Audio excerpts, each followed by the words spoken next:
স্পষ্টভাবে খেয়াল করো, স্টেপ 23 বাক্যে নাউনের অবস্থান। তো কোথায় কোথায় নাউন বসে? আমরা জানি সাবজেক্ট স্থলে মানে মূল ভার্বের পূর্বে। সাবজেক্ট স্থলে মানে হলো মূল ভার্বের পূর্বে, মানে ফাইনাইট ভার্বের পূর্বে যেটা থাকে সেটাকে আমরা সাবজেক্ট বলবো। অবজেক্ট স্থলে মানে ট্রানজিটিভ ভার্বের পরে। এগুলো নিয়ে আমরা বিস্তারিত জানবো সামনে 51 নম্বর স্টেপে। তারপরে আমি তোমাদের সংক্ষিপ্ত ব্যাখ্যা দেওয়ার চেষ্টা করব। ট্রানজিটিভ ভার্বের পরে তথা কি বা কাকে প্রশ্ন করে কেজ ইন পজিশনের স্থলে, অর্থাৎ নাউন প্রোনাউনের পরে কমা দিয়ে যে অতিরিক্ত তথ্যটা দেওয়া হয় সেটাকে কেজ ইন পজিশন বলা হয়। কমপ্লিমেন্টের স্থলে কমপ্লিমেন্ট কি এটা আমরা বুঝবো পরে। আপাতত লেখা রাখো কমপ্লিমেন্টের স্থলে যে শুধু নাউন বসবে এমনটা কিন্তু না, এজন্য লিখে দিলাম শর্ত প্রযোজ্য। নাউন কখন হবে সেটা আমরা জানবো। কম্পাউন্ড নাউনের স্থলে এর ব্যাখ্যা আমরা জানবো। এছাড়াও preposition, article, positive adjective, determiner, infinitive, to have ভার্বের পরে। ডিটারমিনার নিয়ে আমরা 11 নম্বর থেকে 14 নম্বর স্টেপে করেছি। ইনফিনিটিভ মানে টু হ্যাভ ভার্বের পরে, এটাও শর্ত প্রযোজ্য আছে। এখানে লেখা রেখে শর্ত, এখানে যে সবসময় হবে এমনটা না, শর্ত প্রযোজ্য। শর্ত প্রযোজ্য to have verb, have, has, had যদি মূল ভার্ব হয় তাহলে এগুলোর পরে মূলত নাউন বসে। তবে নাউনের স্থলে আমরা জানি প্রনাউন বসতে পারে, জিরান বসতে পারে, নাউন ফ্রেজ, নাউন ক্লজ বসতে পারে। আপাতত লেখা ক্লিয়ার করেছো কি? জি স্যার। এবার এখানে তুমি অনেক কিছুই তোমার কাছে অস্পষ্ট আছে, তো লিখো উপরিউক্ত বা শিরোনাম লিখো উপরিউক্ত কিছু টার্মস এর ব্যাখ্যা।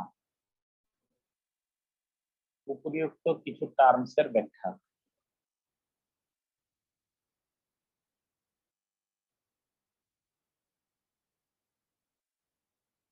উপরিউক্ত কিছু টার্মস এর ব্যাখ্যা। উপরোক্ত কিন্তু না, উপযুক্ত অথবা উপরিউক্ত কিছু টার্মস, TERMS, টার্মস এর ব্যাখ্যা। উপরিউক্ত কিছু টার্মস এর ব্যাখ্যা। আচ্ছা, আচ্ছা, অবজেক্ট কি প্রাথমিকভাবে মাথায় রাখো। অবজেক্ট কি? ধরো আমি বললাম যে he gave me a pen. He gave me a pen. তো একটু খেয়াল করে দেখো, হি গেভ সে কাকে দিল, কি দিল? কাকে দিল, কি দিল? এই দুইটাই কি বললো তোমার? কাকে দিল? আমাকে। মি হলো এটা হলো ইনডিরেক্ট অবজেক্ট, আর এটার নাম হলো ডিরেক্ট অবজেক্ট।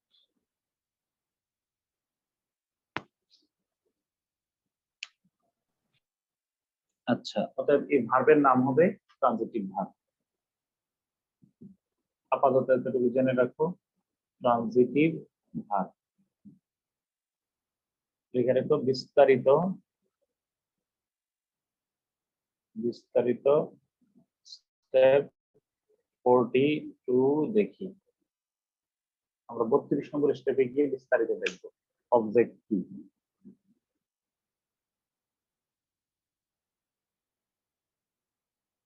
দুই নম্বরে কমপ্লিমেন্ট। কমপ্লিমেন্ট, COMPLEMENT, কমপ্লিমেন্ট কি?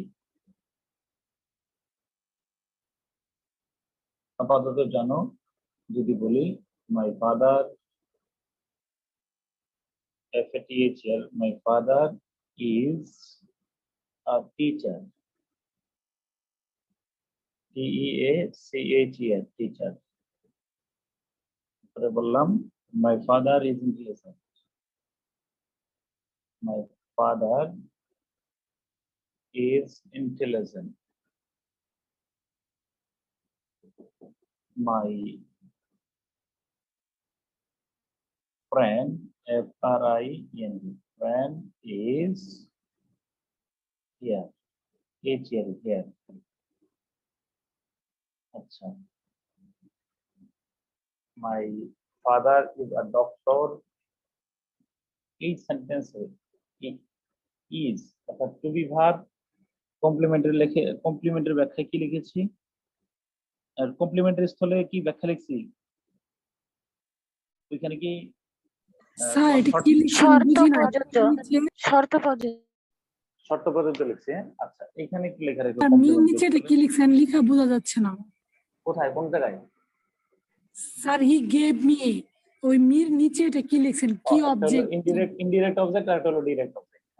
ও ঠিক আছে sir. Indirect object, direct object. আচ্ছা, তাহলে কমপ্লিমেন্ট কি, my father is a teacher. আচ্ছা, কমপ্লিমেন্ট হলো আপাতত লেখা রাখো to be verb linking verb হলে to be verb linking verb. আচ্ছা, আমি পরে বলবো, কোনটা মিস করলে তোমরা আর কথা বলার দরকার নেই, আমি আবার তো বলবোই, বুঝিয়ে বলবো, তো তখন মিলে নিন। কমপ্লিমেন্ট হলো, কমপ্লিমেন্ট কাকে বলে, to be oblique linking verb, linking verb, to be oblique linking verb, মূল ভার্ব হলে, মূল ভার্ব হলে এরপরে যা বসে, পরে যা থাকে তাই কমপ্লিমেন্ট। আপাতত একটু জানো, কমপ্লিমেন্ট টু বি এবং লিঙ্কিং ভার্ব মূল ভার্ব হলে এরপরে যা থাকে তাই কমপ্লিমেন্ট। তো অতএব এই টু বি ভার্ব মূল ভার্ব হয়েছে, এরপরে যা আছে তাকে আমরা কি বলবো বলো, এটাকে আমরা বলবো কমপ্লিমেন্ট, নট অবজেক্ট। এটা আমরা অবজেক্ট বলবো না, মনে রাখবা। আপাতত দেখো, এই কমপ্লিমেন্টের জায়গায় যখন নাম প্রকাশ করে তখন এটা নাউন হয়, যখন গুণ প্রকাশ করে তখন সেটা অ্যাডজেক্টিভ হয়, আবার যখন অবস্থা প্রকাশ করে তখন এটা অ্যাডভার্ব হয়। আর বেশি কিছু জানার দরকার নাই, আপাতত লেখা রাখো। বিস্তারিত আমরা জানবো স্টেপ, বিস্তারিত স্টেপ 45, বিস্তারিত স্টেপ 45 দেখি।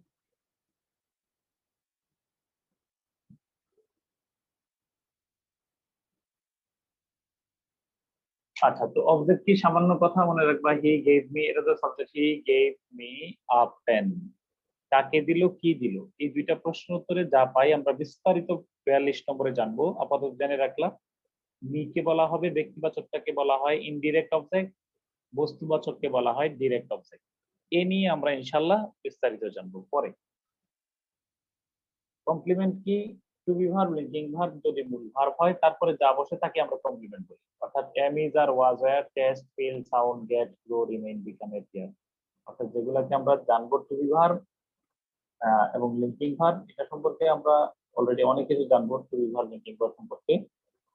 এই টু বি ভার্ব হলো am is are was were, এগুলো যদি মূল ভার্ব হয়, লিঙ্কিং ভার্ব যদি মূল ভার্ব হয়, এরপরে যা বসে তার নাম complement. This is a pen, কিন্তু দিস আর এ পেন একই কথা, অর্থাৎ সাবজেক্ট এবং কমপ্লিমেন্ট গুলোতে একই কথা, একজন আরেকজনের পরিচয় নেয়। তো আমরা ইনশাল্লাহ এটা পরে জানবো। আপাতত জেনে রাখলাম যে টু বি ভার্ব লিঙ্কিং ভার্বের পরে যা বসে তার নাম কি বলো, কমপ্লিমেন্ট। আর কমপ্লিমেন্টের স্থলে যে সবসময় নাউন হবে এমনটা না, অ্যাডজেক্টিভ অ্যাডভার্বও হতে পারে। নাম প্রকাশ করলে নাউন, গুণ প্রকাশ করলে অ্যাডজেক্টিভ, আর যদি অবস্থান কোথায় এই প্রশ্ন করা হয় তাহলে অ্যাডভার্ব। 3 নম্বরের পয়েন্ট হলো is in a position, is in a position, a positive case বলা হয়, a position। আচ্ছা, is in a position কি, তুমি যেমন Sheikh Hasina, sh Sheikh Hasina,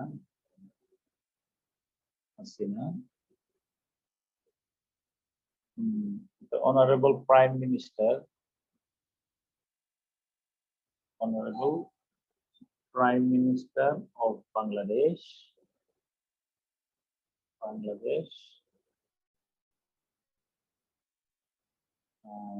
Bangladesh is the daughter eldest eldest daughter of the father of the nation. Father বলা হবে, father of the, এই যে মাঝখানে Sheikh Hasina is the eldest daughter of the father of the nation, জাতির জনকের বড় কন্যা শেখ হাসিনা। আর তার পরিচয় দিলাম the honourable prime minister of Bangladesh. এটাকে বলা হয় case is in apposition, case is in apposition, এবং এটা নাউন হবে, এটা নাউন ফ্রেজের অন্তর্ভুক্ত হবে। তো নাউন বা প্রনাউনের পরে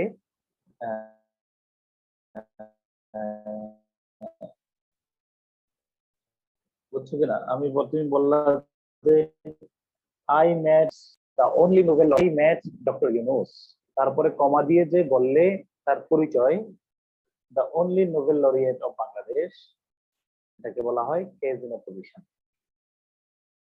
তো কোন নাউন বা প্রনাউনের পরে কমা দিয়ে যদি নাউন বা প্রনাউনের পরিচয় প্রদান করা হয় তাকে আমরা কে ইজ ইন এ পজিশন বলি, এবং সেখানে কিন্তু মূলত নাউন হবে। আচ্ছা, তারপরে এবার বলবো যে স্যার আরেকবার বলেন। কোন নাউন বা প্রনাউনের পরে লেখাই তো আছে, কোন নাউন বা প্রনাউনের পরে উদাহরণ দিলে ভালো হয়, স্যার। আবার বলি, আজকে রেকর্ডিংটা আরো 2-4 বার দেখবা, এই জন্য আমি সংক্ষিপ্ত ক্লাসে দেখাচ্ছি। তাদের একটু বুঝতে সমস্যা হয় বারবার দেখবা। হ্যাঁ, কোন নাউন বা প্রনাউনের পরে কমা দিয়ে ওই নাউন বা প্রনাউনের পরিচয় দিলে, তথ্য দিলে নাউন বা প্রনাউন সম্পর্কে, সেটাকে বলা হয় case is in A position. আর পাংচুয়েশনের নিয়ম অনুযায়ী যদি তুমি নাউন বা প্রনাউনের পরে কমা দাও তাহলে দুই পাশে কমা দিতে হবে, ভার্বের একটা কমা দিলে কিন্তু হবে না। কিন্তু বাক্যের শেষে আমি যে বললাম I match doctor Yunus, comma the only Nobel laureate of কি বলো এই বাংলাদেশ, তো এখানে একটা দিলে হবে, শেষে দিলে একটা দিতে হবে। আর কিন্তু ভার্ব এবং সাবজেক্টের মাঝে যদি বসাই তাহলে দুইটা দিতে হবে। আচ্ছা, তো তো ঠিক আছে, বিষয়টা বুঝছো কিনা? আরেকবার একটু বলবেন স্যার। সাবজেক্টের পরে কমা দিয়ে যুক্ত অতিরিক্ত তথ্য প্রদান করলে সেটাকে বলা হয় case is in apposition, positive case. বলো, সাবজেক্টের পরে কমা দ্বারা যুক্ত, ধরো বুড়িগঙ্গা, কি বললাম, Buriganga, Buriganga, sorry, Dhaka stands on Buriganga. বলো, Dhaka stands on Buriganga, a famous river in Bangladesh. বলো, এই ফেমাস রিভার ইন বাংলাদেশ এটা কার সম্পর্কে বলা হয়েছে বলো তো? আচ্ছা, অথবা আমি বললাম ঢাকা, ঢাকা, দেখো ঢাকার পরিচয় কি বলো, the capital of Bangladesh, the capital of Bangladesh stands on Buriganga. তোমরা কি বুঝছো? স্ট্যান্ডস অন বুড়িগঙ্গা, কথা আমি বুঝাতে পারছি কিনা বলো? তাহলে ঢাকা, মূলত there is two sentence here, এখানে মূলত দুইটা বাক্য ছিল। Dhaka is the capital of Bangladesh, it stands on Buriganga. তো Dhaka is the capital of Bangladesh, it stands on Buriganga. তো এখানে এই যে দ্য ক্যাপিটাল অফ বাংলাদেশকে আমরা কে ইজ ইন এ পজিশনের মাধ্যমে এইভাবে প্রয়োগ করলাম, অর্থাৎ যখন case is in apposition ব্যবহার করে দুইটা কমা ব্যবহার করবে। স্যার, যদি Dhaka comma the capital of Bangladesh লিখে বাক্যটা তো অপূর্ণ থেকে যায়, তখন কি the capital of Bangladesh apposition হবে? হ্যাঁ, তাও হবে। Dhaka the capital of Bangladesh, তখন অ্যাপোজিশন হবে, পরিচয় দিলেও অ্যাপোজিশন হবে নিঃসন্দেহে। We live in Dhaka, sir, capital of Bangladesh. Sir, apposition আর অ্যাডজেক্টিভ ফ্রেজের মধ্যে পার্থক্য কি? বিশাল পার্থক্য। আচ্ছা, ভালো একটা প্রশ্ন করছো স্যার, নাউন প্রোনাউন এবং ভার্বের মাঝখানে কি হচ্ছে কেস ইন অ্যাপোজিশন অবস্থান করবে? নাউন প্রোনাউন ভার্বের মাঝখানে, হ্যাঁ, নাউন সাবজেক্ট এবং ভার্বের মাঝখানে অবস্থান করতে হবে, অর্থাৎ এইখানে অবস্থান করুক। নাউন বা প্রোনাউনের পরে কমা দিয়ে যদি ওই নাউন বা প্রোনাউনের তথ্য দাও তাহলে সেটাই কেস ইন অ্যাপোজিশন। স্যার একটা কথা, sir, thank you sir sir. Comma কি দুইটা হবে এখানে স্যার? মনে রাখবা, যদি সাবজেক্ট এবং ভার্বের মাঝে হয় তাহলে দুইটা হবে, বলেছি তো, মনোযোগ দিয়ে শুনে কিন্তু। আর যদি শেষে হয় তাহলে একটা হবে, আচ্ছা, আরেকটা কথা, একজন প্রশ্ন করছে, খুব গুরুত্বপূর্ণ একটা প্রশ্ন ছিল, এটাই হলো কার্যকর প্রশ্ন, যে কেজ ইন এ পজিশন এবং অ্যাডজেক্টিভ ফ্রেজের মধ্যে পার্থক্য কি। আচ্ছা, এটা নিয়ে আমরা পর্ব 93 নম্বর স্টেপে তারপরে তোমার একটা প্রাথমিক ধারণা দিয়ে দেয়। মনে রাখো, মুখে মুখে বলবা, আর লেখা ব্যথা লাগে না আমারে।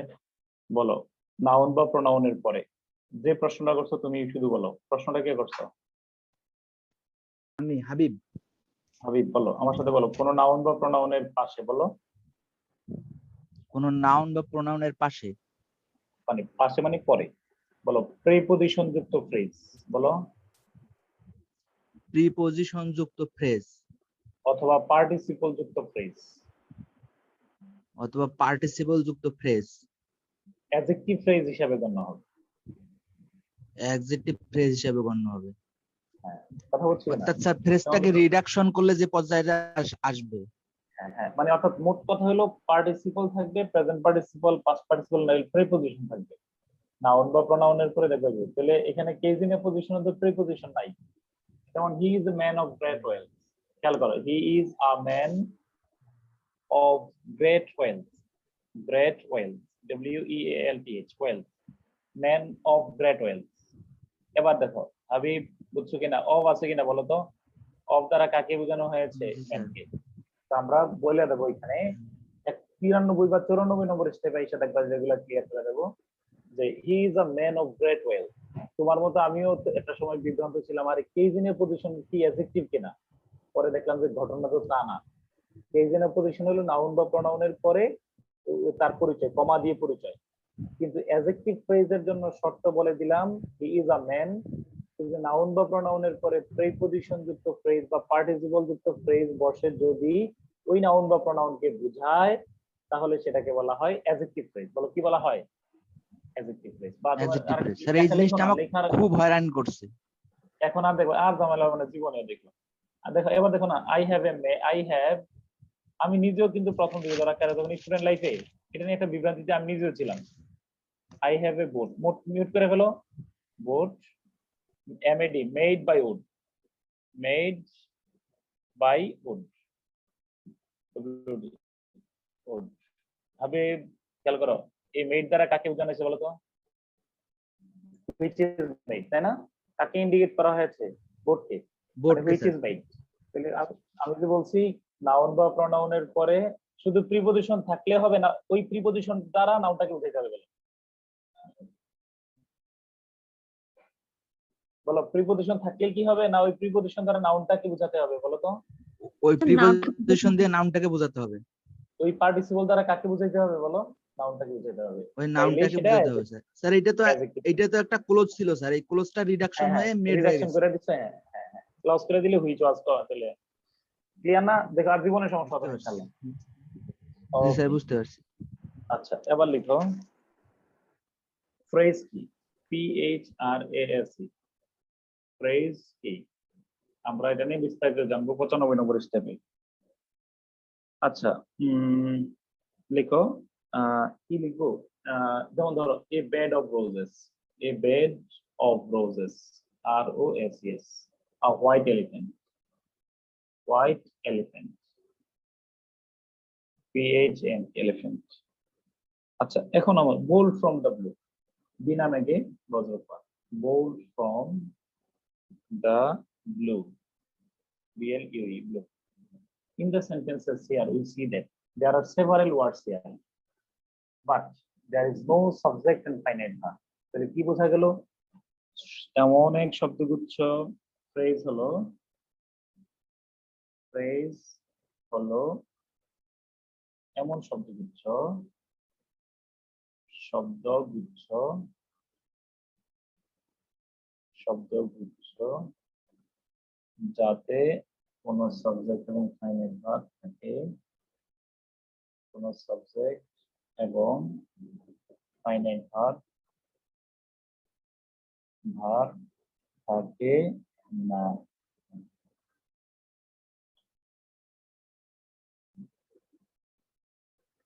সাবজেক্ট এবং ফাইনাইট ভার্ব থাকে না। আচ্ছা, এর মধ্যে একটা কথা তোমরা যদি আবার মনে রাখো, যে ফ্রেজ আর ইডিয়মের মধ্যে পার্থক্য কি, মুখে মুখে যদি বলতে পারো আমি বলবেই। মনে রাখবা আচ্ছা এখানে তো তিনটে ইডিয়ম লিখে ফেলছি। মনে রাখবা যদি একাধিক শব্দ মিলে অর্থ পরিবর্তিত হয় সেটাকে ইডিয়ম বলা হয়, আর ইডিয়ম যদি পরিবর্তিত না হয় সেটা কিন্তু ফ্রেজ। তাহলে মনে রাখবা একটা কথা, সকল ইডিয়ম ফ্রেজ, কিন্তু সকল ফ্রেজ ইডিয়ম নয়।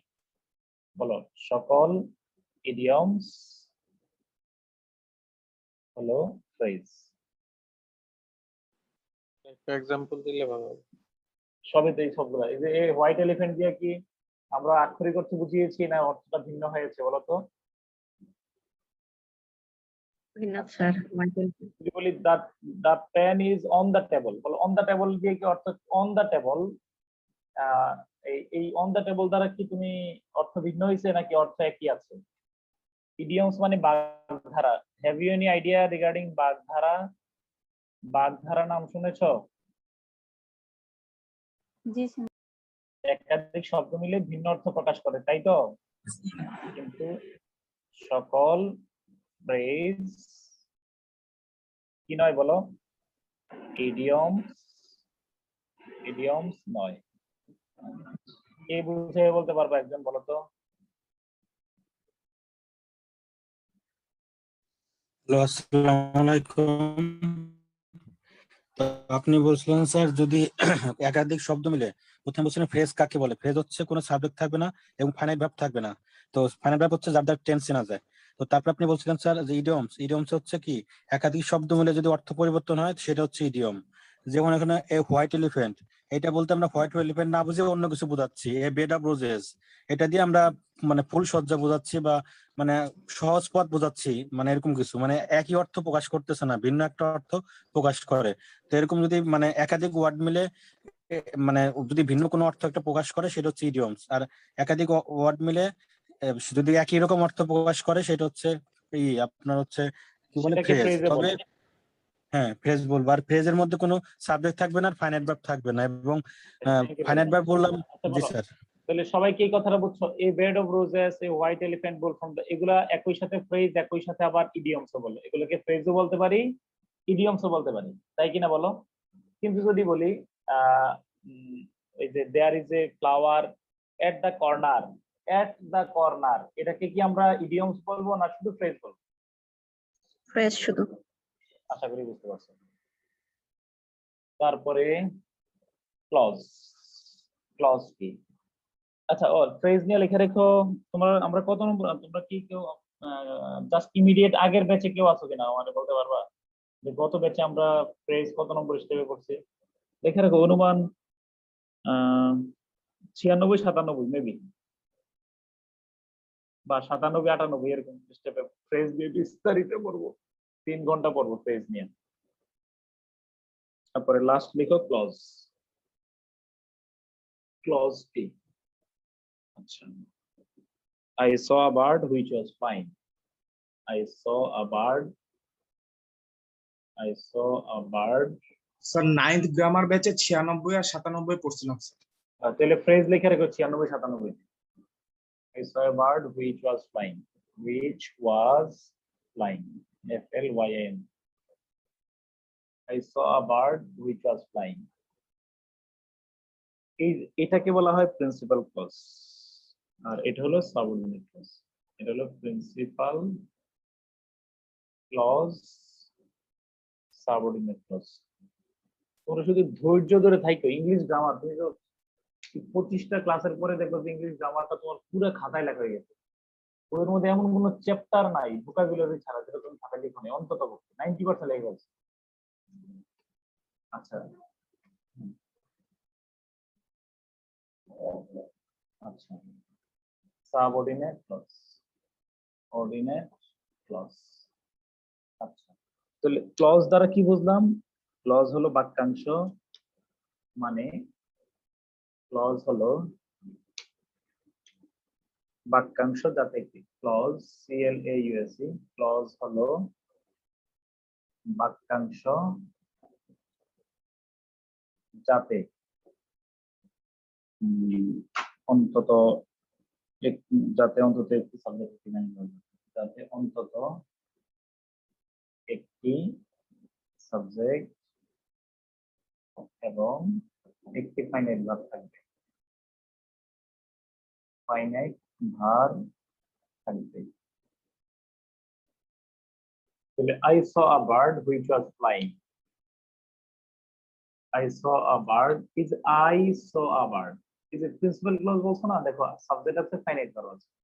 একটু আগে কিন্তু এ বোল্ড ফ্রম দ্য ব্লু, ওইখানেও 4টা শব্দ ছিল, এখানেও 4 শব্দ আছে। পার্থক্যটা কি পেলাম?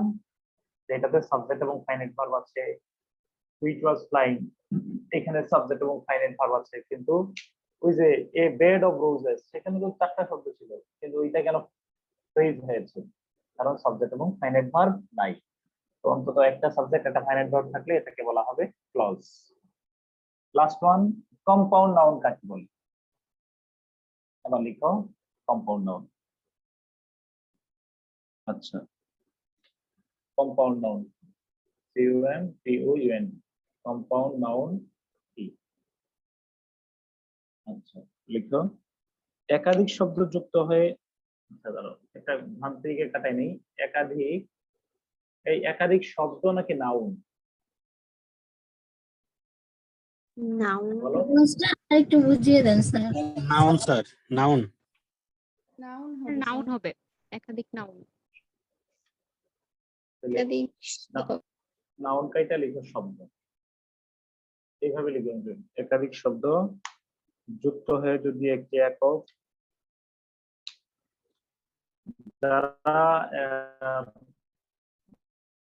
যারা বুঝবা না তারা আজকে রেকর্ডিংটা অনেকবার দেখবা কালকে পর্যন্ত। একাধিক নাউন না বলে বলে একাধিক শব্দ যুক্ত হয়ে একাধিক শব্দ যুক্ত হয়ে যদি একটি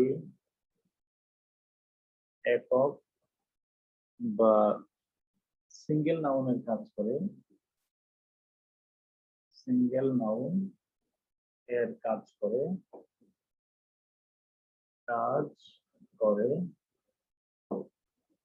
তাহলে সেটিকে কম্পাউন্ড নাউন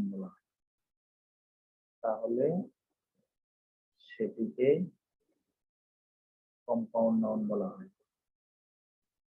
কম্পাউন্ড নাউন বলা হয়।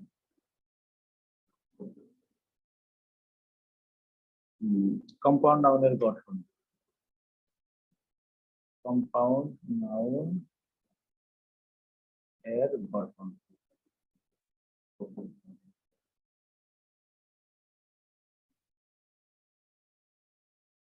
Noun plus noun. আচ্ছা, এক নম্বরে হলো নাউন। আচ্ছা, কম্পাউন্ড নাউনের গঠন, না আমি গঠন না বলে আগে বলি, কম্পাউন্ড নাউন 3 ভাবে লেখা যেতে পারে। 3 ভাবে লেখা যেতে পারে। লেখা হয়ে যেতে পারে কেন বলি, লেখা হয়ে থাকে 3 ভাবে লেখা হয়েছে। 1 নম্বরে লিখো, 1 নম্বরে লিখবা, 1 নম্বরে লিখো without hyphen, WITHOUT, without HYPHEN hyphen, যেমন Dhaka university,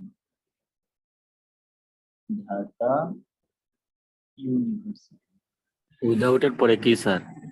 hyphen, university without hyphen. 2 নম্বরে হলো with hyphen, WITHYPHEN, with hyphen. Father in law, FATHL, father in law, father in law, father in law. বলো কম্পাউন্ড নাউনকে 3 ভাবে, এই যে আমি একাধিক শব্দ নাউন যুক্ত হয়ে যদি তুমি বলতা তাহলে ইন কি নাউন বলো তো, ইন কি নাউন না, স্যার সেজন্য আমরা বলেছি একাধিক শব্দ যুক্ত হয়ে যদি একটি একক সিঙ্গেল নাউন বা একক বা সিঙ্গেল নাউন। আচ্ছা, আমি এই একজন বিখ্যাত আলোচকের কাছ থেকে একটা জোক শুনলাম যে, হ্যাঁ বলো তো শ্বশুর বাড়ির রাত কি সবাই কিন্তু ইন ল, জানো কিনা? শাশুড় বা শ্বশুর ইংলিশ কি বলো? Father-in-law. শাশুড়ি, Mother-in-law. শ্যালক, Brother-in-law. শ্যালিকা। Sister-in-law. এখন স্ত্রী ইংলিশ কি হওয়ার কথা ছিল? Wife in law. বলো wife in wife in law কেন হয়নি? কেন হয় না? কেন হয় নাই? আর তাহলে তো না, হাজবেন্ড স্যার ওয়াইফ নিজেই law sir, husband in law. হ্যাঁ, উনি বলছে wife is the law. Wife is the law sir. Wife is the law. এই জন্য হাজবেন্ড ইন ল হবে স্যার। হাজবেন্ড ইজ ল হবে না। হাজবেন্ড, হ্যাঁ হ্যাঁ, মানে ঠিক আছে, মানে হাজবেন্ড তো পুরুষতান্ত্রিক সমাজ, সেটা ভাই পেলাম নাই। হাজবেন্ড আন্ডার দ্য ল আর ওয়াইফ ইজ দ্য ল।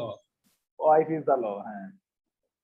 আচ্ছা, তারপরে হলো 3 নম্বরে হলো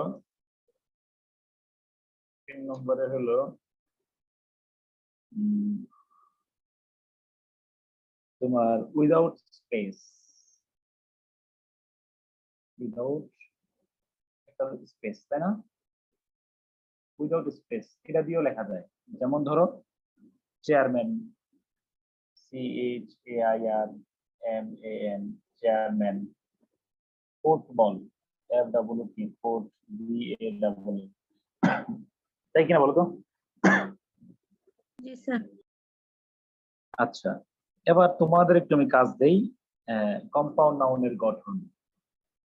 কম্পাউন্ড নাউন এর গঠন। কম্পাউন্ড নাউন কিভাবে গঠন করা যায়? কম্পাউন্ড নাউনের গঠন যেমন 1 নম্বরে হলো noun plus noun, noun plus noun. যেমন ধরো city college, city college, Dhaka college. Dhaka college. River bank. তারপরে gerund plus noun, JERAN, gerund plus noun. Waiting room, WAITING, waiting room. এরকম একাধিক উদাহরণ। তাহলে এটা রয়ে গেল হোম টাস্ক। বলো তো আমি বাসায় কি পড়া দিলাম আজকে? Home task. আচ্ছা, তাহলে স্যার, একাধিক একটা উদাহরণ লিখবা।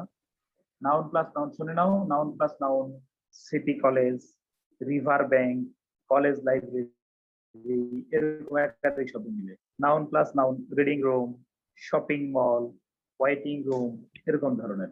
তারপরে নাউন প্লাস জিরান মিলে হয় লং ড্রাইভিং, এরকম ধরনের। Noun long driving. তারপরে হ্যান্ড রাইটিং, এরকম আছে না এই তালিকাটার সঙ্গে। অ্যাডজেক্টিভ প্লাস নাউন মিলেও কি হয় বলো?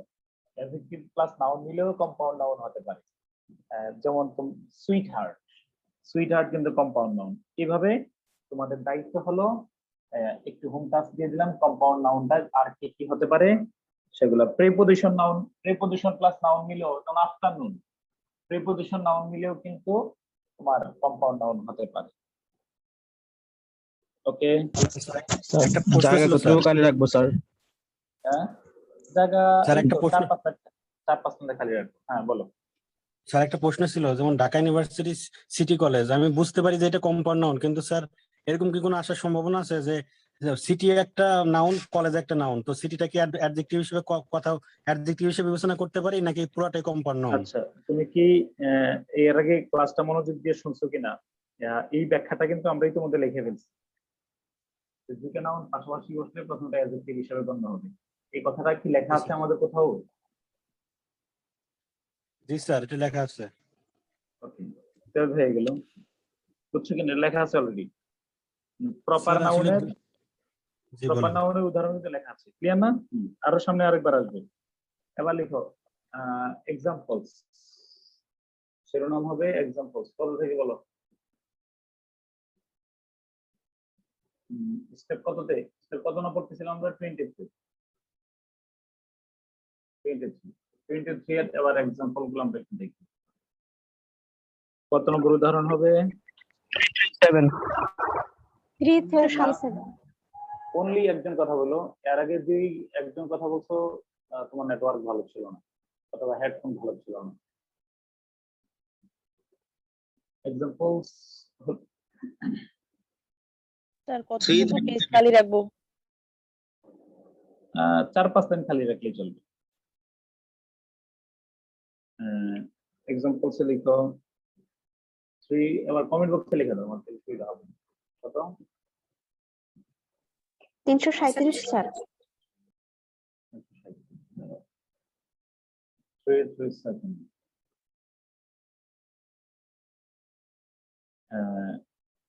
we achieved, এগুলো আমার বেসিক উদাহরণ। ACHIEVED, we achieved independence। Sir compound নাউনের জন্য কি 4-5 লাইন ফাঁকা রাখবো? খালি রাখলেই হবে। 338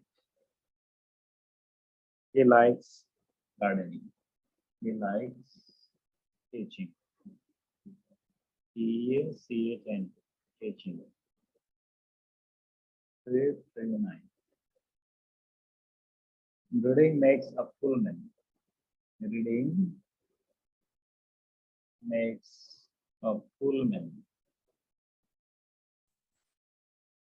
a full man। I don't know, 340 I don't know where he lives, where he lives। আচ্ছা,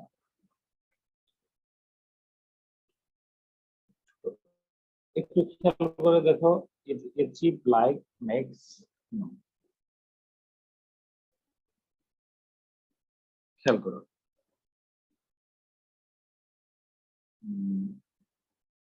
we achieved, আমরা অর্জন করলাম। he likes, reading makes, no। These are the here transitive verb, এগুলো transitive verb, transitive verb, and the answer is here, এবং এই বাক্যে answer হলো object,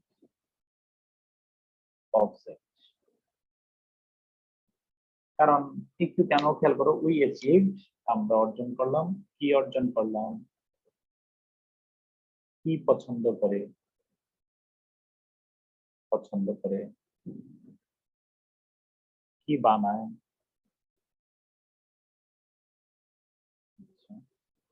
কি জানি না। তাহলে কি বা কাকে প্রশ্ন উত্তরে যা পাওয়া যায় তার নাম অবজেক্ট। অর্থাৎ সে উই অ্যাচিভ ইন্ডিপেন্ডেন্ট, আচ্ছা ইন্ডিপেন্ডেন্ট লিখছে, এটাই তো ভুল হয়েছে, সুন্দর করে লেখো ইন্ডিপেন্ডেন্ট।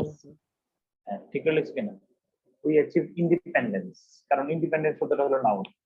তাহলে আমরা জানি অবজেক্টের স্থলে জানি নাউন বসে, তাহলে এটা নাউন, প্রত্যেকটাই তো নাউন বসার কথা। আমরা জানি অবজেক্টের স্থলে নাউন বসে, এটাও নাউন, এটাও নাউন, এটাও কিন্তু নাউন।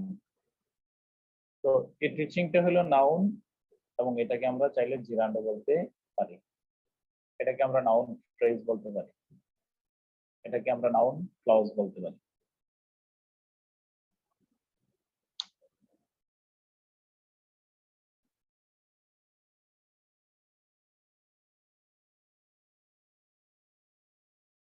আমি সবসময় যে উদাহরণ দেই, এবার দেখো, এই কারো কি কোনো প্রবলেম আছে?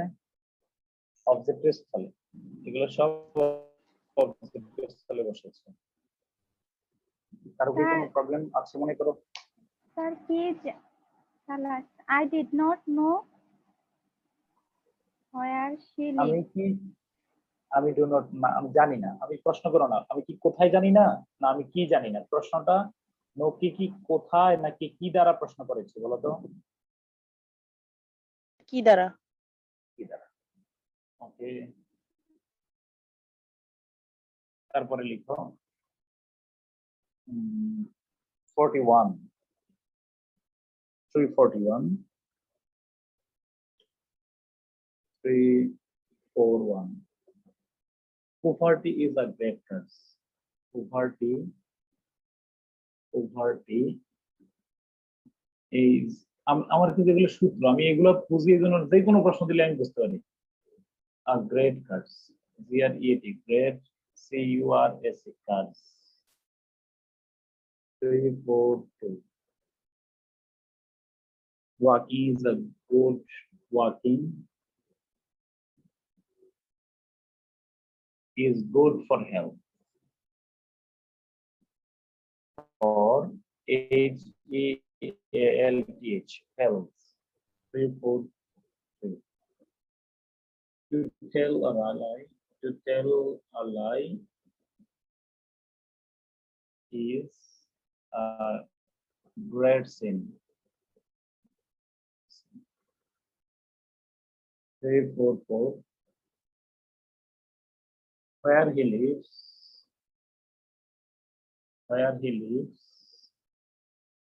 is unknown to me. Unknown to me. Where he lives is unknown to me. In the sentence here, এই বাক্যে আমরা দেখি poverty, walking, to tell a lie, where he lives are the subjects of এটাকে আমরা subject বলে থাকি। কেউ unmute হয়ে গেছে, একটু সতর্ক করো। স্যার লিভের সাথে যুক্ত হবে না? হ্যাঁ, লিভের সাথে এস বাই এস যুক্ত হবে না? where he lives, where he lives is unknown to me. Where he lives is unknown to me. So poverty, walking, to tell a lie, where he lives is unknown to me. Is a subject স্থলে। এগুলো যে মূল ভার্বের পূর্বে subject স্থলে বসেছে, এটা তোমরা বুঝবে। সাবজেক্ট স্থলে, সাবজেক্ট স্থলে কি বসে বলো? নাউন বসে। অতএব প্রত্যেকটাই এখানে নাউন। পোভার্টি নাউন, এটাও নাউন, এটাও নাউন, এটাও নাউন। তো পোভার্টি নাউন ঠিক আছে, কিন্তু ওয়াকিং আইনযুক্ত ভার্ব যেটা নাউনের কাজ করে আমরা সামনে জানবো, এটাকে আমরা জিরান বলতে পারি। টু টেল এ লাই, এটাকে আমরা নাউন ফ্রেজ বলতে পারি। একাধিক শব্দ, এটাকে আমরা নাউন ক্লজ বলতে পারি। তাহলে নাউন ক্লোজটা যারা বলতে পারি কিনা একটু আরেকবার স্যার বলেন প্লিজ। তুমি কেন আমারে বলো কেন বলতে পারো না সেটা বলো। এখানে এটা কেন ক্লজ, এটা কেন ফ্রেজ, তুমি বুঝাই বলো আমারে। উপরেরটা বলতে হচ্ছে পারবে? একাধিক শব্দ আছে, উপরেরটা স্যার টু টেল এ লাই একাধিক শব্দ আছে স্যার, এজন্য এটা নাউন ফ্রেজ। আচ্ছা, এটাতে তো স্যার একাধিক হচ্ছে শব্দ স্যার, আছে। স্যার হোয়ার হি লিভস, সে কোথায় বাস করে স্যার, কোথায় প্রশ্ন করা হয়েছে। না, আন্দাজে বললে হবে না। এটাকে কেন স্যার ক্লজ ওইখানে বলেছে? ওইখানে ফাইনাইট ভার্ব আছে। You are not allowed to. To tell a lie দিয়ে একটা ভিন্ন অর্থ প্রকাশ করছে। আর হোয়ার আমি হি লিভস কাউকে ব্যাখ্যা করতে দেইনি, ব্যাখ্যা করার অনুমতি তো আমি দেইনি। আমি যাকে যে প্রশ্ন করছে তার শোনো, ও ব্যাখ্যাটা আমার কাছ থেকে শুনতে চাই। জি অন্য স্যার। কেউ বললে, সবাই ব্যাখ্যা বললে তো ঝামেলা হয়ে যাবে। টু টেল এ লাই, ও বলতেছে এটা, অর্থাৎ মনে রাখবা এটা হলো to tell a lie, subject এবং ফাইনাইট ভার্ব এখানে নাই, এই জন্য এটা ফ্রেজ। আর এটাকে কেন ক্লজ বললাম? where he lives, he subject, lives হলো ভার্ব। যেহেতু সাবজেক্ট এবং ফাইনাইট ভার্ব আছে, তাই এটাকে আমরা ক্লজ বললাম। এখন বললাম যে বলবা যে কেন ক্লজ বললাম, নাউন ক্লজ কেন বললাম? কারণ এই বাক্যটা যদি আমরা বলি where he lives is unknown to me, ইজটা যদি বাক্যের মূল ভার্ব হয়, তার পূর্বে where he lives হয়ে গেল এই বাক্যের subject. where he lives is unknown to me। তো এখন where he lives is unknown to me যদি বলি, এখন where he lives এর বাক্যের সাবজেক্ট, সাবজেক্টের জায়গায় আমরা তো পরে আসি নাউন বসে। তো নাউনের জায়গায় যেহেতু একটা বাক্য বসেছে, এখন আমরা এটাকে বললাম নাউন ক্লজ। তো মনে রাখবা, তুমি যদি নাউন চিনো, ক্লিয়ার আইডিয়া থাকে, তাহলে তুমি জিরান্ডও চিনবে, নাউন ফ্রেজও চিনবে, নাউন ক্লজও চিনবে। আমি জিরান যখন পড়াবো তখন আর কিছু পড়াবো না, বলবো যে স্টেপ 23 দেখো। আমি নাউন ফ্রেজ পড়ানোর সময় আবার বলে আসবো স্টেপ 23 দেখো, যেখানে নাউন বসে সেখানে জিরান বসে, সেখানে নাউন ফ্রেজ। নাউন ক্লজেও একই কথা বলে আসবে। কথা কি বুঝতে পারছি আমি? জি স্যার। ওকে, এবার আসো। ফাইনাইট ভার্ব আর নন ফাইনাইট ভার্বের মধ্যে একটু স্যার যদি আচ্ছা, তফাৎ যেটা দ্বারা বলতেন, স্যার। আমরা পাবো সামনে, যেটা দ্বারা টেন্স চেনা যায়, বলো তো টু টেল দ্বারা কি টেন্স চেনা যায়? না না sir. Sir. Non finite verb হলো তিন ধরনের, ইনফিনিটিভ, জিরান্ড, পার্টিসিপল, বুঝছো? ইনফিনিটিভ। কিন্তু where he lives, এই লিভস দ্বারা কি টেন্স চিনতে পারছো? এটা যে প্রেজেন্ট ইনডিফিনিট টেন্স। জি স্যার। এইটা হলো ফাইনাইট ভার্ব। ওকে, জি স্যার, ধন্যবাদ স্যার। আসসালামু আলাইকুম স্যার। এবার আসো। স্যার, এই লাস্টের সেন্টেন্সটা যেটা where he lives is unknown to me, এটা কিন্তু sir it is unknown to me where he lives এ আকারে লিখি, তাহলে স্যার তখন কি আননোন টু মি এইটা কমপ্লিমেন্ট হয়ে যাবে? পুরাটাই ইজ এর পরে ইজ আননোন টু মি না, এখানে ইজ আননোন টু মি এটা কমপ্লিমেন্ট হবে না। কারণ ইজ আননোনটা হলো প্যাসিভ ভয়েস, এটা ইজটা এখানে মূল ভার্ব না, বলো ইজ কি নয় এখানে মূল ভার্ব না। এই জন্য। হ্যাঁ আচ্ছা, আচ্ছা, একটা কথা স্যার, বলে রাখি, আরেকটা লেখা রাখো, তার স্যার, একটু পরে প্রশ্ন করো, একটু ধরে রাখো, আমি কথাটা শেষ করলে তোমাকে আরো ক্লিয়ার হবে। বিশেষ দ্রষ্টপতি একটা কথা লেখা রাখো, এই কথাটা লেখা বক্স করে রাখো। নাউন ক্লজের স্থলে লিখো, নাউন ক্লজের স্থলে ইজ দ্বারা রিপ্লেস করে, নাউন ক্লজ এর স্থলে কি বললাম, ইজ দ্বারা রিপ্লেস করে যথার্থ মনে হয়, ইজ দ্বারা রিপ্লেস, রিপ্লেস করে যথার্থ মনে হলে, নাউন ক্লজের স্থলে ইজ দ্বারা রিপ্লেস করে যথার্থ মনে হলে, নাউন ক্লজের স্থলে ইজ দ্বারা রিপ্লেস করে যথার্থ মনে হলে সেটি নাউন। আচ্ছা আচ্ছা, নাউন ক্লজের স্থলে না বলে বলি, যে ক্লজের স্থলে, কোন ক্লজের স্থলে, কোন ক্লজের স্থলে, ধরো কোন কোন নাউন ক্লজ কেন বুঝলাম, কোন ক্লজের স্থলে ইজ দ্বারা রিপ্লেস করে যথার্থ মনে হলে, যথার্থ মনে হওয়া লাগবে, মনে হলে সেটি নাউন ক্লজ হতে পারে, নাউন ক্লজ হতে পারে, হতে পারে।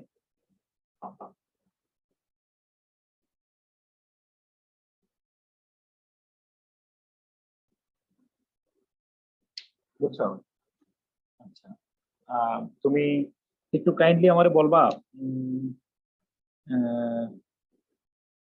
যেমন ধরো কত নম্বর উদাহরণে নাউন ক্লজ ইজ দ্বারা রিপ্লেস করা যায় একটু বলো তো আমাদের পূর্ববর্তী, যেমন উদাহরণ নম্বর, যেমন স্যার 344 তো হবে ইজ দ্বারা রিপ্লেস করলে। 44 আর কোনটা হবে? 344 হবে। 344 আর কত? 344 হবে। 340 হবে। 340 আর 44 তাই না? দ্রষ্টব্য। জি স্যার। 340 আর 44 দেখো, তবে সতর্কতা। আচ্ছা, সতর্কতা, সতর্কতা। স্যার 43 হবে না কেন? ইজ দ্বারা রিপ্লেস তো কি ক্লজ? ফ্রেজ এটা। আচ্ছা, ফ্রেজও ইজ দ্বারা রিপ্লেস করলে মিলবে, এটা জানা রাখো। তবে আমরা পরে বুঝাচ্ছি ক্লজ। সতর্কতা, সতর্কতা কি বলি, তবে যথার্থ মনে না হলে নাউন ক্লজ হবে না, তবে যথার্থ মনে না হলে, যথার্থ মনে না হলে, না হলে অ্যাডভার্বিয়াল ক্লজ হবে।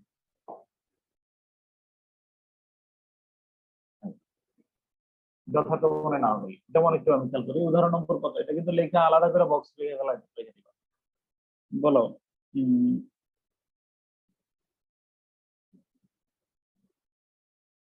কত নম্বর উদাহরণ হবে? স্যার 345। 345। স্যার নাউন ক্লোজের পর কি স্যার কমা বসে ভার্ব বসবে নাকি সরাসরি ভার্ব বসবে? নাউন ক্লজের পরে সরাসরি ভার্ব বলবে, কমা বসবে কেন? ইটের পরে কি কমা বসাও? It is unknown to me. আচ্ছা, তবে যথার্থ মনে না হলে, যেমন ধরো he reads R EDS reads so that he may pass. আচ্ছা, তাহলে আমরা মনে হচ্ছে ইট দ্বারা রিপ্লেস করলে মিলছি, কিন্তু বাক্যটা মিলছি কিনা বলো তো? জি স্যার। হি রিডস, বাক্য মিলেছে কিন্তু যথার্থ হয়নি, কারণ এখানে হি রিডস সে পড়ে, এখানে কি পড়ে নাকি কেন পড়ে? কেন পড়ে? কেন পড়ে? তো আমরা জানি ইট দ্বারা মিলেছে, ইট দ্বারা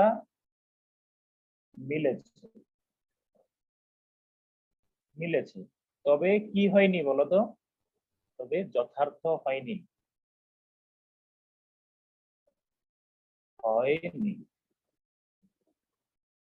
কারণ এটা কেন প্রশ্ন উত্তর, কেন প্রশ্ন উত্তরে আমরা পরে জানবো অ্যাডভার্বিয়াল ক্লজ। বলো, কোন ভার্বকে যদি কি বা কাকে ছাড়া অন্য সকল প্রশ্নের উত্তর পাওয়া যায় সেটার নাম কি হবে বলতে পারবা কেউ? অ্যাডভার্বিয়াল। Adverbial clause. আচ্ছা, তাহলে আপাতত যারা বুঝো নাই তারা চাপ প্রেশার নেওয়ার দরকার নাই। তুমি যখন ইনশাআল্লাহ বিস্তারিত লেখা রাখো। স্যার হি দাঁড়াও, রিডস একটু দাঁড়াও। সো দ্যাট হি মে পর কি বিস্তারিত লিখছেন স্যার ওটা? পাস করি। বিস্তারিত স্টেপ 41 থেকে 45 দ্রষ্টব্য। ওইটা পড়লে আমরা ইনশাআল্লাহ সব স্যার জানবো। সো দ্যাট এর পরিবর্তে ইফ বসাইছি স্যার, নাকি সম্পূর্ণটার পরিবর্তে স্যার? মানে আমি বলা ইফ না, ইট। আমরা তো বলছি ইট দ্বারা রিপ্লেস করলে নাউন ক্লজ হয়ে যায়, কিন্তু ইট দ্বারা রিপ্লেস করলে সবসময় হয়ে যাবে এই কথা বলা যাবে কিনা বলো? যাবে না স্যার। যাবে না। 340 নম্বর আর 44 নম্বর একবার দেখো। 344 নম্বর উদাহরণটা বলো তো। I don't know where he is. I don't know, সেখানে আমি জানি না, কি জানি না, ইহা জানি না। ইহা ভাই কি, যে সে কোথায় বাস করে, এই তথ্যটা আমি জানি না, এটি জানি না। আবার 44 নম্বর এটা বলো। Where he lives is unknown to is me. Unknown. It is unknown to me. It মানে কি, ফায়ার হি লিভস। কিন্তু he reads so that he pass. তো এখানে কি বললাম, সে কি পড়ে, সে ইহা পড়ে। সে কি পড়ে, যদি ইট দাও তাহলে তো কি পড়ে প্রশ্ন উত্তর আসবে। কিন্তু রিডস যখন বসাইলাম, সে কি পড়ে নাকি এখানে কেন পড়ে প্রশ্নের উত্তর দেয়া আছে। কেন পরে অতএব আমরা এখানে ইট দ্বারা রিপ্লেস করে Adverbial মিলেছে clause. বটে, তবে যথার্থ হয়নি, তাই এটা অ্যাডভার্বিয়াল ক্লজ। কেউ যদি অস্পষ্টতা থাকে কোনো টেনশন নিও না, আমরা এটা রিসার্চ করব এখানে 41 থেকে 45 নম্বর স্টেপে, দেখো যে ক্লিয়ার হয়ে যাবে। এটা অ্যাজাম্পশন নিয়ে রাখা আপাতত। স্যার কি বা কাকে দ্বারা প্রশ্ন করলে তো নাউন হয়, আর বাকি যেগুলো এবং আসবে সবই কি উত্তরের নাম হবে অ্যাডভার্বিয়াল ক্লজ? অবজেক্ট। হ্যাঁ, উত্তরের নাম হবে অবজেক্ট। এটা নিয়ে আপাতত আর চিন্তা করো না। সেখানে বলে দেবো কি বা কাকে দ্বারা প্রশ্ন করলে উত্তরের নাম হবে অবজেক্ট। কি বা কাকে ছাড়া অন্য সব প্রশ্ন, কোথায়, কখন, কিভাবে, কেমন, কেন, এই ধরনের প্রশ্ন করে উত্তর পেলে উত্তরের নাম বলবো আমরা অ্যাডভার্ব। বলো, কি বলো? অ্যাডভার্ব। Adverb clause, sir. আচ্ছা, ইনশাআল্লাহ ওয়েট করো। অ্যাডভার্বিয়াল ক্লজ আগামী সপ্তাহে সব সমাধান হয়ে যাবে, ওয়েট করো। আগামী অর্থাৎ আমাদের একেবারেই বেসিক স্ট্রাকচার হলো 41 থেকে 45। ওয়েট করে এই যে 23 নম্বরের পরে আমি বলছি 23 নম্বরের স্টেপ, যার যত দুর্বলতা তার তত ইংলিশ গ্রামার দুর্বলতা থাকবে। 23 নম্বর ভালো করে দেখবা, তাহলে আমরা নাউন চিনে যাবো। আইডেন্টিফিকেশন অফ পার্সোনাল স্পিচে নাউনের সমস্যা হবে না ইনশাআল্লাহ। আচ্ছা, এবার আমরা পড়বো। আমাকে একটু বলো কত নম্বর উদাহরণ পড়ার কথা আমি তোমাদেরকে? 346। 346। স্যার এই কথা বলো, কাউকে কথা বলতে দেন না, আর প্রশ্ন একবার পরীক্ষা পরে করতে দেন প্লিজ। হ্যাঁ, আচ্ছা, পরে করলে। আচ্ছা, our blessings, our BLESSINGS, blessings come from above, ABOV, above 347. He is fond of swimming.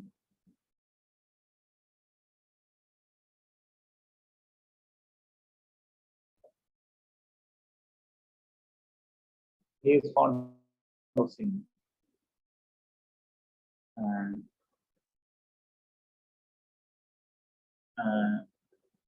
348. He could not come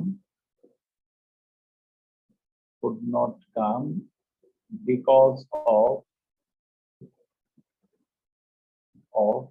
his laziness.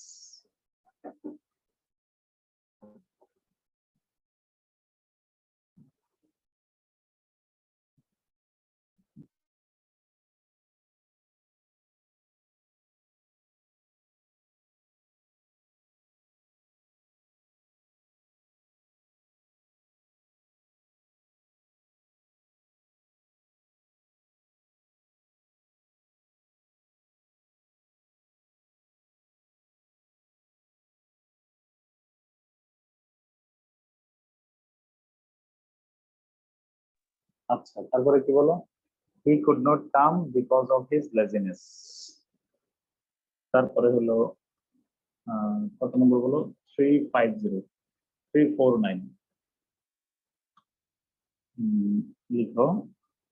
Naan is happy, none is happy with what they have. HEV have. With what they have. None is happy with what they have. With what they have. None is happy with what they have. Okay.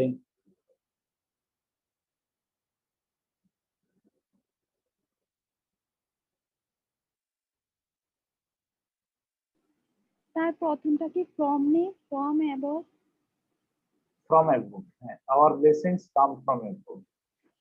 He is Wow. fond of singing. He is fond of singing. He could not come because of laziness. None is happy with what they have. লেখা শেষ sir. ওকে, তো প্রিপজিশনের পরে কি বসে বলো? Noun বসে। Noun বসে। Preposition from হলো প্রিপজিশন, তারপরে নাউন। অফ হলো প্রিপজিশন, তারপরে হলো noun. Of his laziness, laziness হলো নাউন ফ্রেজ, এটা হলো নাউন ক্লজ। পৃথিবীতে কেউ সুখী নয় তার যা আছে তা নেই। এবার আরো প্রশ্ন লিখো, বলো। স্যার একটা করি স্যার, শেষে করো। আমার ব্লেসিং ফ্রম হলো প্রিপজিশন, প্রিপজিশনের পরে নাউন। স্যার আমরা জানি 47 জিরান্ড হবে না? 47 এই নাউনটাকে আমরা জিরান বলতে পারি। 350 একটু পরে প্রশ্ন করে দাঁড়াও, মেঘে শেষ করে নি। This is the go of the world. This is the go of the world. World. Go. 351. This is a mask.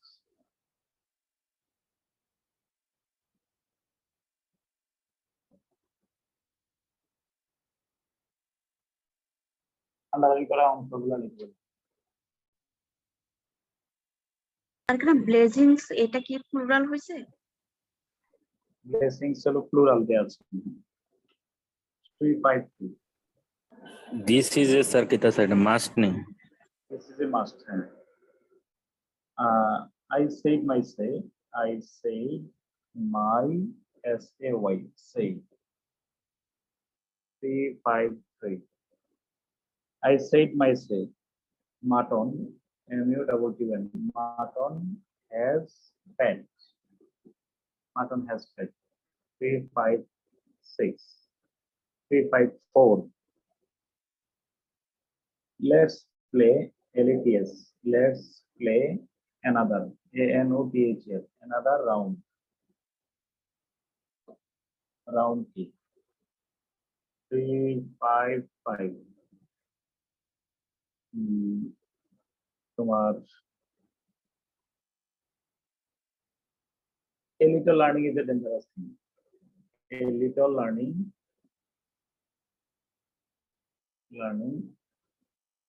is a dangerous thing. Is a thing. A little learning is a dangerous thing. 356.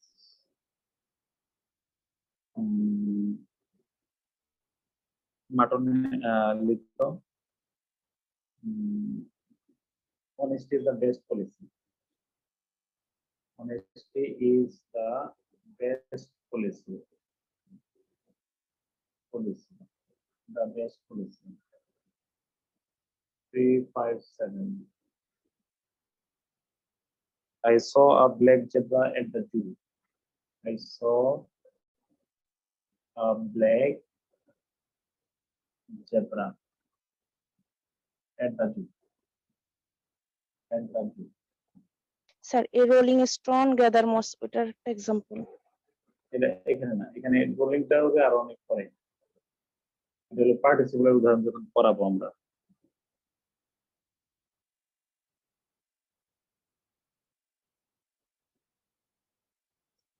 We have had enough of it. We have had enough. E-N we use it. Enough of it. Enough of it. 359. What is lotted? What is lotted cannot be blotted. B-L-O-T-T-E-D, blotted. 360. We must endure. We must E-N-D-U-R-E, endure what we cannot C-U-R-E, what we cannot do. We must endure what we cannot do. We must endure what we cannot do.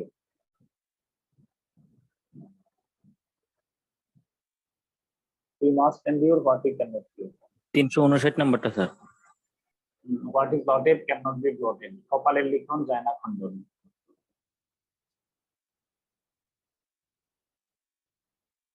So 360, we must endure what we cannot do. Cannot cure, cure, C-U-R-E, cure. Cure মানে হলো তা প্রতিকার করা যায় না, তা সহ্য করতে হয়। We must endure what we cannot cure.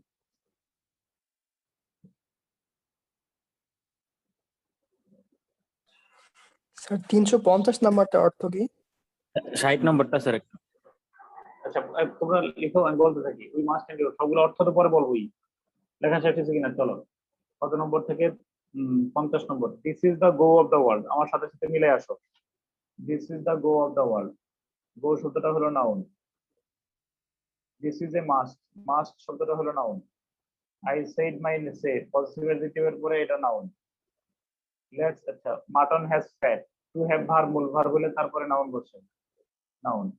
Let's play another. Another শব্দটা ডিটারমিনার। ডিটারমিনারের পরে নাউন। A little learning, এটা সাবজেক্ট। সাবজেক্টের স্থলে নাউন বসে, নাউন ফ্রেজ। এটা হলো কমপ্লিমেন্ট। কমপ্লিমেন্টের স্থলে নাউন ফ্রেজ। Honestly, এটা হলো noun. Is the best policy, এটা হলো noun phrase. Noun phrase. I saw, আমি দেখলাম। কি দেখলাম? A black zebra, এটা হলো অবজেক্ট। অবজেক্টের জায়গায় নাউন ফ্রেজ। কোথায় দেখলাম? এটা অ্যাডভার্বিয়াল ফ্রেজ। যদি এখনো পড়াইনি, পরে জানবা যে কোথায় প্রশ্ন উত্তরে আমরা জানি অ্যাডভার্ব বসে কি বা কাকে ছাড়া। We have had enough of it, মনে রাখবা এই হ্যাভ হলো অক্সিলারি ভার্ব, এই হ্যাড হলো মূল ভার্ব। টু হ্যাভ ভার্ব যখন মূল ভার্ব হয় তারপরে যে নাউন বসে। এখানে হ্যাভটা কি? প্রথম হ্যাভ হলো অক্সিলারি ভার্ব, দ্বিতীয় হ্যাভ হলো মূল ভার্ব। মনে রাখবা এটা হলো অক্সিলারি ভার্ব, অক্সিলারি ভার্ব। দ্বিতীয়টা মূল ভার্ব। যদি বলি আই হ্যাভ এ পেন, এটার পারফেক্ট টেন্স কি হবে বলো? আই হ্যাভ এ পেন হলো present indefinite tense. Perfect tense হবে I have had a pen. বলো আই হ্যাভ এ পেন। যদি বলি আই হ্যাভ ইনাফ, এটা হলো আমার যথেষ্ট আছে, আই হ্যাভ ইনাফ। কিন্তু যদি পারফেক্ট টেন্সে বলি তাহলে আই হ্যাভ হয়ে যাবে অক্সিলারি ভার্ব, আর উই হ্যাভ এর মূল ভার্ব হলো had. I have had enough. একজন মুখে বলো আই হ্যাভ এ পেন, বলো। আই হ্যাভ এ পেন এর মধ্যে হ্যাভ হলো মূল ভার্ব নাকি? কিন্তু যখন আমরা পারফেক্ট টেন্স গঠন করব তখন অক্সিলারি ভার্ব কি আনবো বলো? হ্যাভ। তাহলে আই হ্যাভ এ পেন নাকি I have had a pen? I had a pen. I have had up, তাহলে I have had enough of it। এটা হলো পারফেক্ট টেন্স, লেখা রেখো present perfect. Present perfect. What is lotted, কপালের লিখন যায় না খণ্ডন। এটা হলো সাবজেক্ট, সাবজেক্টের স্থলে noun clause. noun clause. Noun clause. We must endure. আমরা অবশ্যই সহ্য করব। কি সহ্য করব? What we cannot do. যা প্রতিকার করা যায় না। Object. 359 নাম্বারটা প্লিজ। What subject স্থলে cannot be হলো ভার্বের পূর্বে যা what is blotted noun clause subject স্থলে the subject নাম্বার কে দ্বারা রিপ্লেস করো it cannot be blotted বলো it cannot be blotted it দ্বারা রিপ্লেস করো we must endure আমরা কি সহ্য করব what we cannot do যা আমরা প্রতিকার করতে পারি না অতএব এটা অবজেক্ট স্থলে noun clause it দ্বারা রিপ্লেস করো noun clause বলো কি দ্বারা রিপ্লেস করা যায় it দ্বারা Sir, what we cannot তারপর কি? cure CURE হ্যাঁ কিউর মানে প্রতিকার করা যা প্রতিকার করা যায় না তা সহ্য করতে হয় স্যার 360 লাস্টে কি লিখছেন স্যার 360 লাস্টে কি লিখছেন অবজেক্টের সাথে কিউর CURE কিউর না স্যার অবজেক্টের পাশে কি নাউন ক্লজ অবজেক্টের স্থলে নাউন ক্লজ স্যার 355 নাম্বারটা what cannot be cured শুনে লিখো must be endured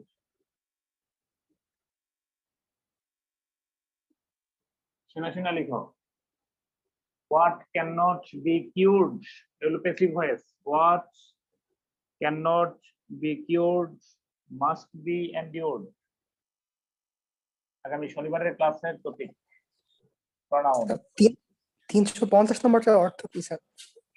This is the go of the world. এটাই পৃথিবীর নিয়ম this is the way of the world sir our blessing above টা অ্যাডভার্ব হওয়ার কথা না কেন প্রিপজিশনের পরে অ্যাডভার্ব বসে এই কথা কি বলেছি আমি ফ্রম যদি প্রিপজিশন হয় কথা স্যার একটা কোশ্চেন করি বলো দাঁড়াও আমি আগে লিখে দিই ওরা pronoun in detail 30 সেকেন্ড আগাম ডিটেইল যা পড়া হবে লিখে রাখো যা পড়া হবে তোমাদের যদি মাথায় খেলতে চাও যা পড়া হবে লিখে রাখো প্রনাউনের বিভিন্ন প্রকারভেদ প্রনাউন এর বিভিন্ন প্রকারভেদ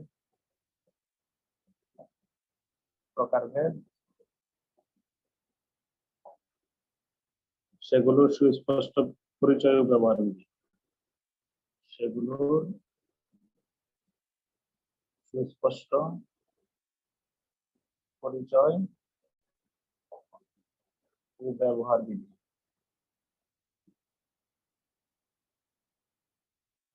আমরা স্টেপ 24 থেকে শুরু করব নাম হবে স্টেপ 24 এর নাম হবে বলে আগে various forms of persons pronoun step 24 various forms of pronoun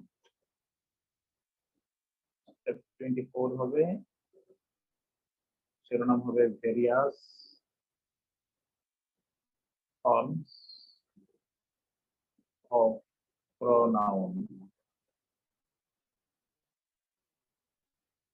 ঠিক আছে